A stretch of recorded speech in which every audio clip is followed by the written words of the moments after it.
प्यारे विद्यार्थी, आज हम पढ़ेंगे पूंजी बजट में आगे पूंजी बजट की विधियां। कि पूंजी बजट में हमने समझा कि कोई भी प्रबंधक अगर दीर्घकालीन विनियोग करना चाहता है तो वो कोई भी विनियोग करना है या नहीं करना है, इस डिसीजन को लेने के लिए कोई ना कोई तकनीक का यूज करता है। कोई ना कोई टेक्निक होगी, उस टेक्निक की जो विधियां हैं, जिसमें जैसे परंपरागत है, जिसे दूसरा नाम है असामयिक समय, अपहारित रोकड़ प्रवाह कहते हैं। अब देखेंगे ये जो परंपरागत विधियां हैं, इसमें कितनी है? तीन, जैसे अपहारिता, अदायगी अवधि, औसत प्रत्याय दर, और तीन ही इसमें है, जिसे हम डिस्काउंट कह सकते हैं, क्योंकि ये सब क्या है? प्रेजेंट वैल्यू पर आधारित होती है। जैसे शुद्ध वर्तमान मूल्य हो गया, लाभदायिता सूचकांक हो गया, या आंतरिक प्रत्याय दर विधि हो गया। अब सबसे पहले जैसे इस विधि की बात करते हैं, कौन सी? अपहारिता विधि। ये क्या है? आपातकालीन आवश्यकता। क्या होगी? आपातकालीन अगर आवश्यकता है, यानी अचानक किसी संपत्ति की आवश्यकता हो जाए, ये तो विधि है। बाकी तो क्या है कि हमें किसी भी वस्तु को खरीदने से पहले हमारे माइंड में विचार आएगा, और उसके बाद हम उसकी खोज करेंगे, उसमें कमियां वृद्धि वगैरह को देखेंगे, उसके बाद किसी अच्छी वस्तु का चुनाव करेंगे। लेकिन ये अपहारिता जो विधि है, ये कब लागू होगी? अगर आपको आपातकालीन अचानक किसी भी संपत्ति, जैसे हम अचानक मशीन में आग लग गई, तो आप हो सकता है आपको अगले दिन नई मशीन खरीदनी पड़े, तो हो सकता है आपके सामने इतना विचार नहीं होगा कि किस वस्तु को सिलेक्ट करें, किसको नहीं करें, किस वस्तु का खोज करें, तो आपको अचानक किसी वस्तु की परचेज करना होगा। तो ये तो क्या होगी? आपातकालीन आवश्यकता के लिए लागू होती है। अदायगी अवधि, जिसका नाम होता है पे बैक पीरियड मेथड। पे का मतलब हमने जितना पे किया है वो बैक कितनी अवधि में जाएगा। जैसे मान लीजिए हमने 2 लाख रुपए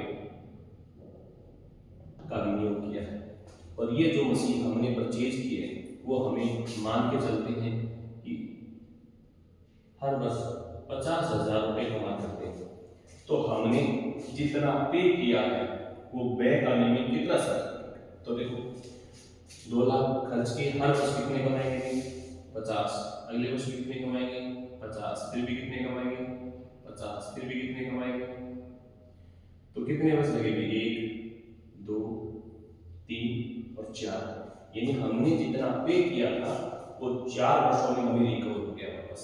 एक तो ये, या फिर आप क्या कर सकते हो, 2 लाख को डिवाइड कर देते हैं इससे 50,000 से, तो कितनी बार जाएगा?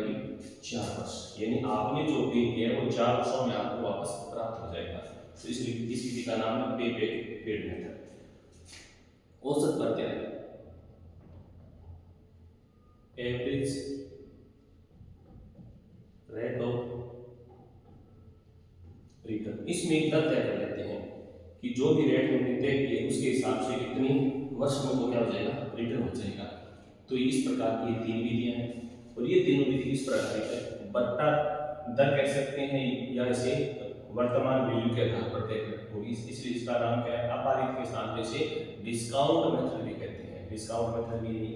तो सबसे पहले बात करते हैं देखो किस विधि की? अदायगी अवधि की। और अदायगी अवधि में आपको क्या करना है? अदायगी अवधि पे बैक पीरियड मेथड, इसमें आपको बताना है,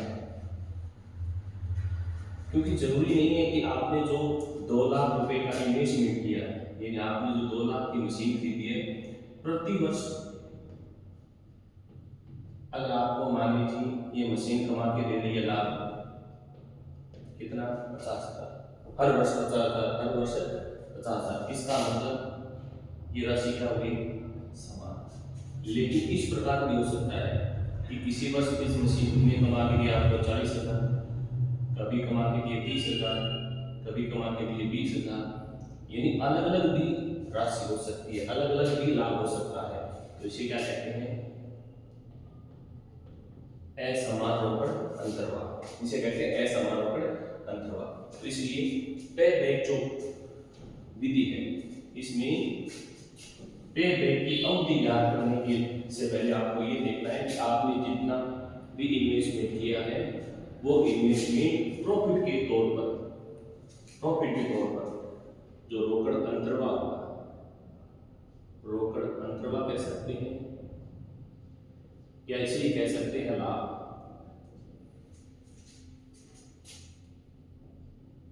आपका जो रोकड़ अंतर्वाह है यानी मशीन के द्वारा जो लाभ कमा के दिया जा रहा है वो एक तो होता है सम्मान, यानी हर वर्ष 50,000 50,000 50,000, या हो सकता है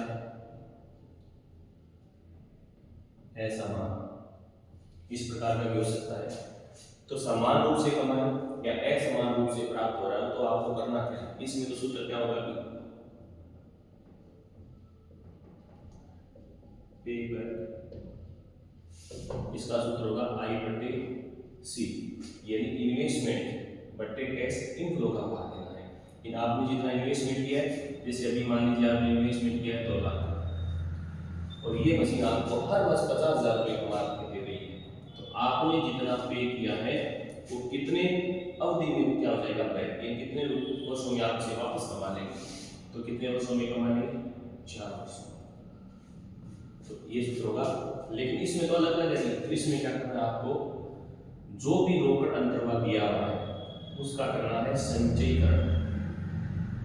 उसका क्या करना है, संचयीकरण का मतलब आपको सीएफ बनाना है तब तक जब तक आपने जो इन्वेस्टमेंट किया है वो आपको वापस प्राप्त नहीं हो जाए।